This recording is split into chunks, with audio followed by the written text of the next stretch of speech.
আমাদের অনন্য স্টোরি সকল প্রকার পার্ট গল্প দেখতে আমাদের চ্যানেলটি সাবস্ক্রাইব করে পাশে থাকা বেল আইকনটিতে ক্লিক করে অল নোটিফিকেশন অন করে দিন।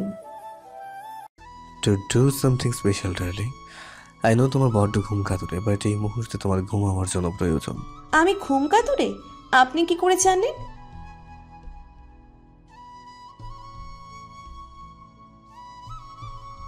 আর মুখ থেকে কথা বের হচ্ছে না। লজ্জায় মাটির তলায় ঢুকে গেলে ভালো হতো। কি সব অসভ্য কথাবার্তা, চোখ চোরা পচে আসছে। ঘুমের রাজ্যে তলিয়ে যাচ্ছি আমি। আনিশা ঘুমের দেশে তলিয়ে যেতেই আয়াস বাঁকা হাসে। দুহাত দিয়ে নিচের বাহু ধরে আছে আনিশা। বোধহয় তার ঠান্ডা লাগছে। আয়াস অন্য হাত দিয়ে আনিশাকে নিচের কাছে টানতেই আয়াসের কাঁধে ঢলে পড়ে সে। আয়াস জড়িয়ে নেয় এক হাতে তাকে, চুলের ভাঁজে ভাঁজে উষ্ণ স্পর্শ দেয়। তারপর শ্বাস ছেড়ে নিচু মনে গাড়ি চালাতে থাকে। এক পর্যায়ে আয়েশের ফোনের রিংটোন বাজতেই ভুরু কুঁচকে ফেলে সে। এত রাতে কে কল করছে তাকে? সে বিড়বিড়িয়ে বলে ওঠে, হোয়াট রাবিশ, এত রাতে কি কল দিয়ে ডিস্টার্ব করছে? আয়েশ ফোনটা ধরলই না। তবে কল কেটে যাবার পরেই আবারও যখন তার রিংটোন বাজলো, বিরক্তির ধাপ আরও কিছুটা বেড়ে গেল। নিস্তব্ধ পরিবেশ, আশেপাশে গাড়ি খুব কমই চলছে। দাঁড় করালো রাস্তার সাইডে গাড়ি। ফোনটা নিয়ে ক্ষিপ্ত হয়ে স্ক্রিনের দিকে তাকাতেই সকল বিরক্তি যেন উবে গেল তার। মুখে হাসির রেশ ফুটে উঠতেই কল কেটে যাবার আগেই রিসিভ করলো আয়াস। ওপাশ থেকে একটা পুরুষের গলা ভেসে এলো, এই আয়াস ব্রো, হোয়াটসঅ্যাপ? আয়াস উৎকণ্ঠা হয়ে বলে ওঠে, রুদ্র? রিয়েলি? এটা তুই বলছিস? I can't believe. সারপ্রাইজড না? রুদ্র তো সারপ্রাইজড করবেই, সে রুদ্র বলে কথা। অপর পাশ থেকে বলে ওঠে রুদ্র। আয়াস ফিচেল কণ্ঠে বলে, এতদিনে মনে পড়লো তোর এই বেস্ট ফ্রেন্ডের কথা?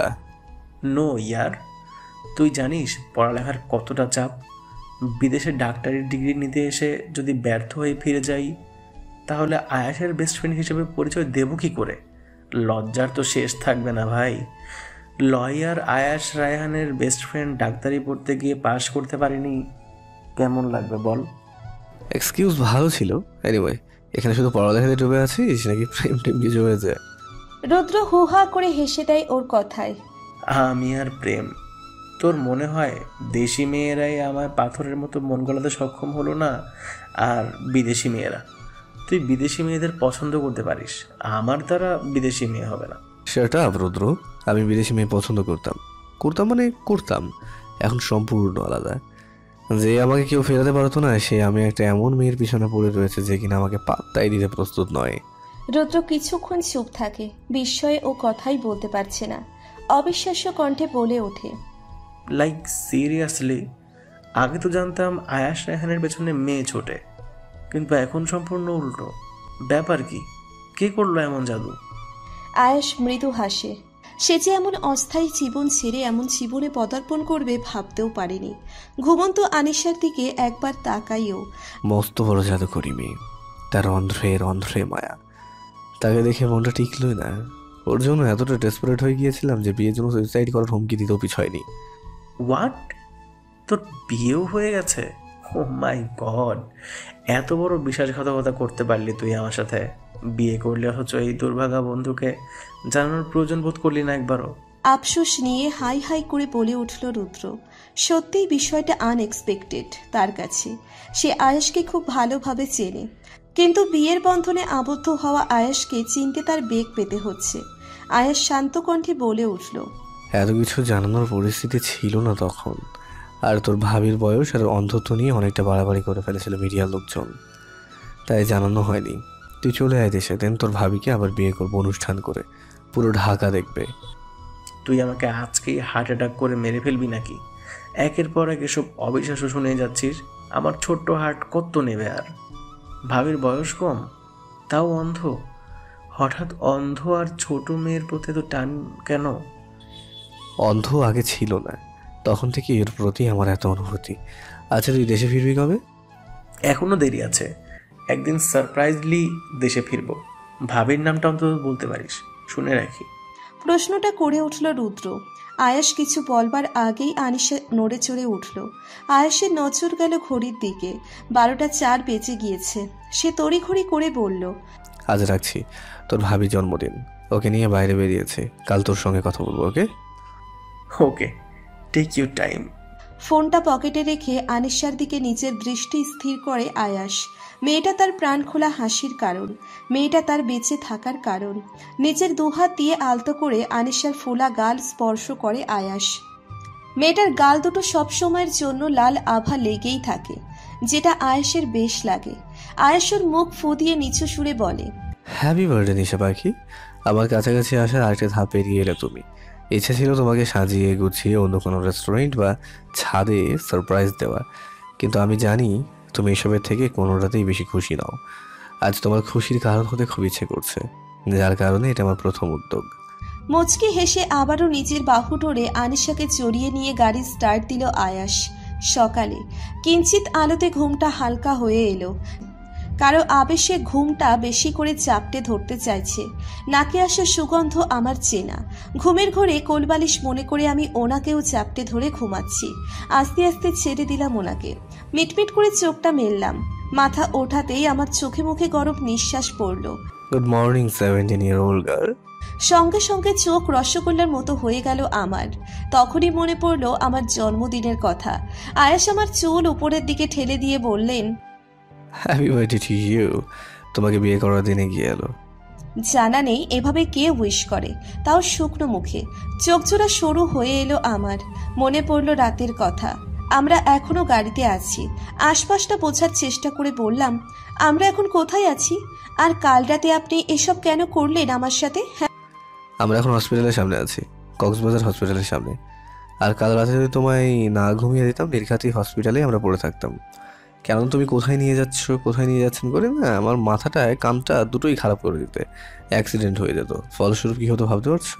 স্বাভাবিকভাবেই কথাগুলো বললেন আয়াস। আগে আগে কত এক্সট্রা ভাবচিন্তা করে ফেলেন উনি। এটাই হয়তো আজাদা মানুষের কাজ। তারপর হসপিটালের কথা মনে হতেই ভয় এনে আমার মনে হানা দিল। আমরা হসপিটালের সামনে কেন, তাও কক্সবাজারে? কারো কিছু হয়েছে বলুন? চটপট করে প্রশ্নটা করে ফেললাম। আয়াস গাড়ি দরজা খুলে বেরিয়ে আমাকেও বের করিয়ে বললেন, কাম উইথ মি, সব দেখাই বুঝতে পারবে। অস্থির মনোভাব নিয়েই এক প্রকার হসপিটালের ভিতরে ঢুকলাম। আয়াসকে বারবার জিজ্ঞেস করলাম কি হয়েছে, কিন্তু ওনার মুখে যেন তালা পড়ে গেছে, খোলাও যাচ্ছে না। অন্যদিকে চিন্তায় আমি আহত হয়ে যাচ্ছি। একসময় উনি রিসেপশনে এসে থামলেন। রিসেপশনিস্টকে বললেন, এক্সকিউজ মি, তুষার আহমেদ এই কি হসপিটালে ভর্তি আছে? তার কেবিনটা কোথায়? বুকটা ধক করে উঠল, হাত পা ঠান্ডা হয়ে এলো। তুষারের কিছু হয়েছে? মাথায় যেন আকাশ ভেঙে পড়ছে। ওর কিছু হলে কি হবে? রিসেপশনিস্ট একটু চুপ থেকে বললেন, 211 নম্বর কেবিন, সেকেন্ড ফ্লোরে গিয়ে বাম দিকে। আয়াস, তুষারের কি হয়েছে? অস্ফুট স্বরে বললাম আমি। আয়াস আগের একরোখা মনোভাব নিয়েই জবাব দিলেন, চলো না, গিয়ে দেখতে পাবে। আমি থামলাম না, প্রশ্নটা করেই গেলাম। এক প্রকার কান্না পেয়ে গেল আমার। অবশেষে কেবিনে এসে পৌঁছলাম আমি। শুনতে পেলাম মায়ের কণ্ঠস্বর। আনিশা, আমি আন্দাজ মতো এগোতেই মা জড়িয়ে ধরল আমায়। আমি ঠোঁট চেপে কেঁদে দিতেই মা ধমকে বলল, কি রে মেয়ে, কাঁদছিস কেন? নিজের জন্মদিনে কেউ কাঁদে? তোর ভাই ভালো আছে, সুস্থ আছে। কান্নাটা বন্ধ হয়ে গেল এক মুহূর্তে। তাহলে জামাই তোকে বলেনি তোর ভাইয়ের হার্টের অপারেশন হয়েছে? অপারেশন করতে তো অনেক টাকা লাগবে মা। কে দিল এতগুলো টাকা? থেমে থেমে প্রশ্ন করলাম আমি। যদিও আমি আন্দাজ করতে পেরেছি এই কাজটা কার, তবুও মায়ের মুখ থেকে আমি জানতে চাই। মা মিনমিন করে বলে উঠল, টাকাগুলো জামাই দিয়েছে রে, কত করে মানা করলাম। সে জামাই মানুষ, ওর থেকে টাকা নিয়ে কি করে অপারেশন করাবো? এর চেয়ে লজ্জার আর কি হতে পারে? কিন্তু জামাই যা জেদি মানুষ, তুই জানিস ও জোর করে। উনি যা করতে বলবেন সেটাই সবসময় করতে হবে? উনি বললেন বলেই অপারেশন করিয়ে নিলে?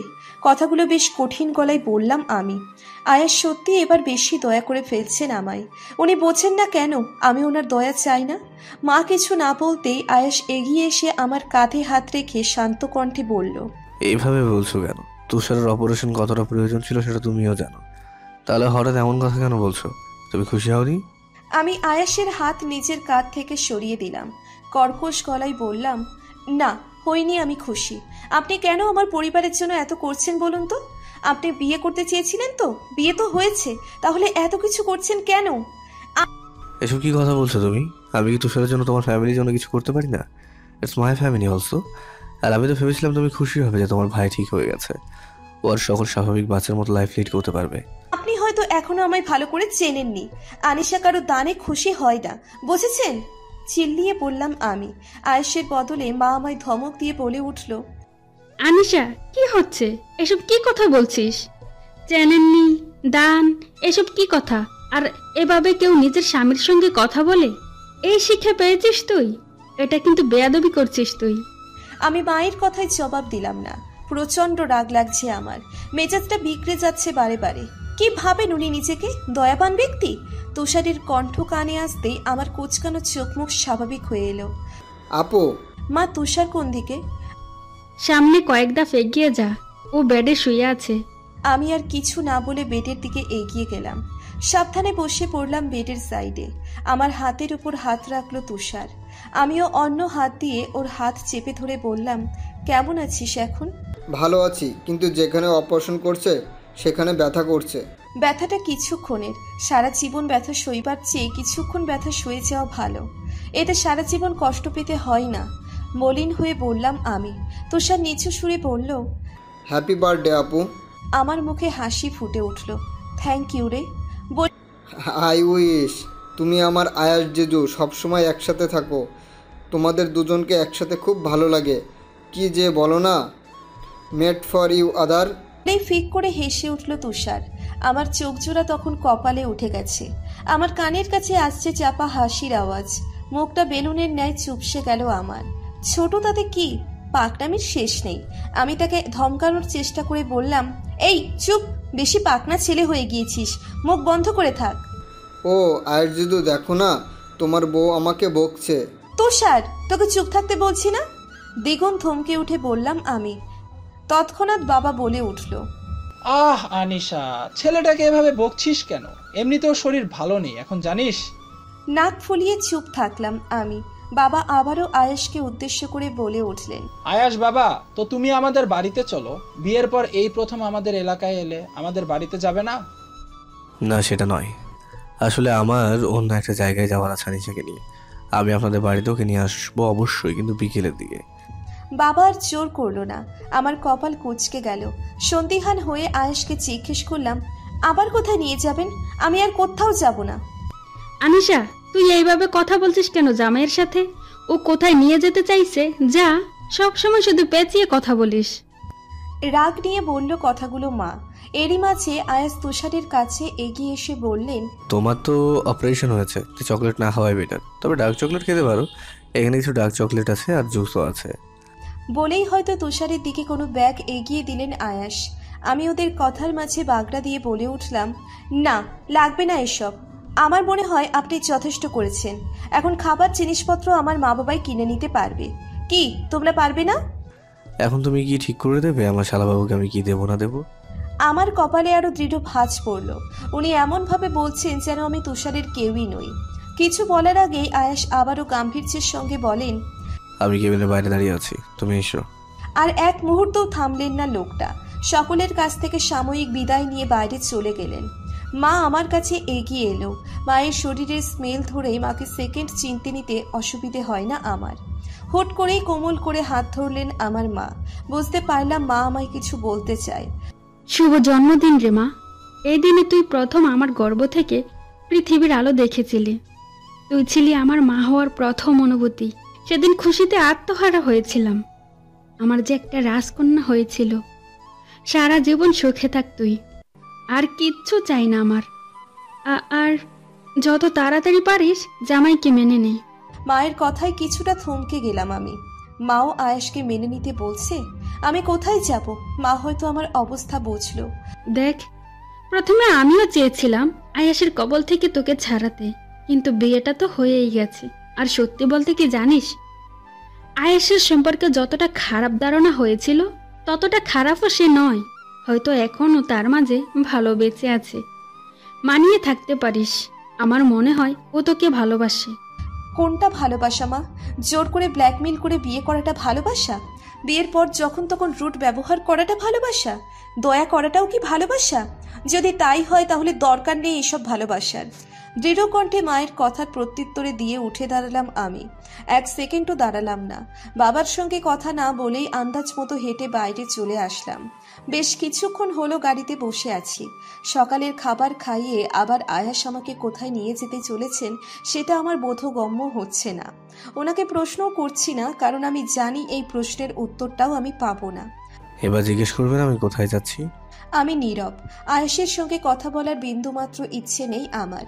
তুষারের অপারেশন নিয়ে কি তুমি রাগ করেছো? মানে তুষার ছোট আর ওর এই বয়সে এত বড় অপারেশন, এটা রিস্কি ছিল, সে কারণে কি আপসেট আছো? এবার ওনার কথায় রাগের আঁচ পেলাম আমি। তবুও সাহস করে একটা উত্তরও দিলাম না। আয়াস কিছুক্ষণ চুপ থেকে হুট করেই বললেন, একটা অদ্ভুত আওয়াজ শুনতে পাচ্ছ? কিসের আওয়াজ? ফট করে উত্তর দিয়েই ফেললাম আমি। তার মানে তুমি আমার কথা শুনছিলে। আমি বোকা বনে গেলাম। উনি আবারও বললেন, আজ তোমার জন্মদিন বলে আমার রাগ আমি প্রকাশ করতে চাইছি না একদমই নিশা পাখি। আমি চাই না তোমার এই স্পেশাল দিন খারাপ হোক আমার রাগের জন্য। তুমিও জানো আমার মাঝে রাগ কন্ট্রোল করার ক্ষমতাটুকু নেই, তো আমাকে না রাগালে তোমার পক্ষে ভালো। এই একটা কাজ আপনি খুব ভালো করতে পারেন। মানুষের দিন স্পয়েল করা আপনার পক্ষেই সম্ভব। কথাটুকু শেষ হতে না হতেই খুব জোরে ব্রেক কষলেন আয়াস। গাড়ির সামনে আমার মাথা ঠুকতে গিয়েও ঠুকলো না সিট বেল্টের কারণে। আমরা এসে গেছি, তো তোমার কথা বন্ধ করে কি নিচে নামতে পারি? কোথায় এসেছি বলতেই হবে। দম ফেললাম। আয়াস হাত ধরে আমায় বাইরে নিয়ে এলেন। কোথায় নিয়ে এলেন জানি না, তবে উনি হাত ধরে আমায় নিয়ে যাচ্ছেন। ওনাকে অনুসরণ করেই হাঁটছি আমি। একটা বড় গেট দিয়ে ভিতরে ঢুকলাম মনে হলো। কানে এলো অনেক বাচ্চাদের আওয়াজ। এগোতে এগোতে তাদের আওয়াজ বাড়তে থাকলো। আয়াস কোথায় নিয়ে এলেন আমায়? আরও কিছু দূর যেতেই আয়াস আমার হাত ছেড়ে দিলেন। আমায় না বলেই কোথাও চলে গেলেন। আমি আশেপাশে হাতাতে শুরু করলাম। ভয় লাগতে লাগলো একা একা। উনি একা রেখে কোথায় গেলেন? আয়াস, কোথায় আপনি? অনেক বাচ্চাদের গলা ভেসে এলো আমার কানে। সবার মুখে একই কথা, হ্যাপি বার্থডে মিসেস আয়াস, হ্যাপি বার্থডে টু ইউ। এত সব কণ্ঠের মাঝে একটা পুরুষালী কণ্ঠ চিনতে ভুল হলো না আমার। এতজনের মাঝে উনিও আমাকে উইশ করছেন। মিসেস আয়াস শুনতেই সারা শরীরের শিহরণ বয়ে গেল। এই অনুভূতিটা নতুন আর অদ্ভুত। আগে কখনো এমন হয়নি আমার সাথে। আমার কাঁধে হাত রাখতে স্পর্শ চিনে ফেলি আমি। কাঁপা কাঁপা গলায় বলি, এসব তোমার জন্য। জানো তুমি এখন কোথায় আছো? আমি মাথা নাড়ালাম। উনি আবারও বললেন, এটা অনাথ আশ্রম। এখানে সেসব বাচ্চারা রয়েছে যাদের দৃষ্টিশক্তি নেই। মুখ থেকে আর কোনো শব্দ বের হলো না আমার। চোখ জোড়াতে ছলছল করে উঠল পানি। আমার গাল সকলের সামনে ধরে অন্য হাত দিয়ে আলতো চোখ ছুঁয়ে দিলেন আয়াস। নরম সুরে বললেন, তোমরা মেয়েরা এত ইমোশনাল হয়ে পড়ে কেন? হ্যাঁ, কোথায় কোথায় আমি তো বুঝি না। এই সময় কেউ কাঁদে? ডোন্ট ক্রাই, ওকে? আপনি এসব কি আমার জন্য অ্যারেঞ্জ করেছেন? তো কার জন্য করবো বলো? নিজের বলতে আর কে আছে আমার? তুমি বাচ্চা পছন্দ করো না? অবশ্য বাচ্চারা বাচ্চাদের পছন্দ করবে, সেটাই স্বাভাবিক। বাচ্চা বউ পেয়েছি কিনা আমি। চোখ জোড়া সরু হয়ে এলো আমার। ওনার পেটে গুঁতো দিয়ে দূরে সরে এলাম। সারা দিন হই হুল্লোড় করে কেটে গেল আমার। এই প্রথম এই দিনটা আমার এতটা সুন্দর কাটলো। এ যেন স্বপ্নের দিন। আমি বুঝতে পারছি না এই দিনটা কেন এত সুন্দর। আয়েশের জন্য? রাতে আকাশে হয়তো তারার সমাহার বসেছে। আন্দাজ করতে করতে ক্লান্ত হয়ে গিয়েছি। কবে দেখবো আবার সেই আকাশ? সমুদ্রের পাড়ে বালির উপর বসে আছি আমি। এই জায়গাটা আমার চিরচেনা। সন্ধ্যের দিকে আমার বাড়িতে ফিরছিলাম আয়াসের সঙ্গে। রাতে আয়াস খাওয়া দাওয়া করতেই আমার পাড়ার একজনের হেল্প নিয়ে এখানে চলে এসেছি। সমুদ্রের ঢেউয়ের শব্দ কতদিন শুনিনি। একা একা বসে থেকে মনে করছি এক কঠিন বাস্তবতা। আমি আয়াসের ভালোবাসা নই, দায়িত্ব, দয়া, এসব ভাবতেই চোখ ভিজে এলো আমার। কিন্তু আমি কেন কাঁদছি সেটাই জানি না। যেই মানুষটার প্রতি অনুভূতি নেই তার জন্য কাঁদা কি বোকামো নয়? এখানে আমায় না বলে আসার সাহসটা কি করে পেলে নিশা পাখি? গম্ভীর কণ্ঠ শুনে একটু আঁতকে গিয়ে চোখের পানি মুছে ফেললাম আমি। কি হলো বলো? আমাকে রাগিয়ে না দিলে তোমার পেটের ভাত হজম হয় না, তাই না? আসলে তেমন কিছুই না।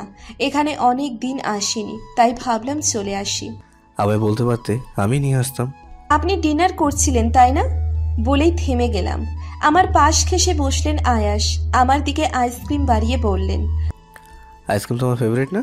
চলো শেয়ার করে আইসক্রিম খাওয়া যায়, কি বলো?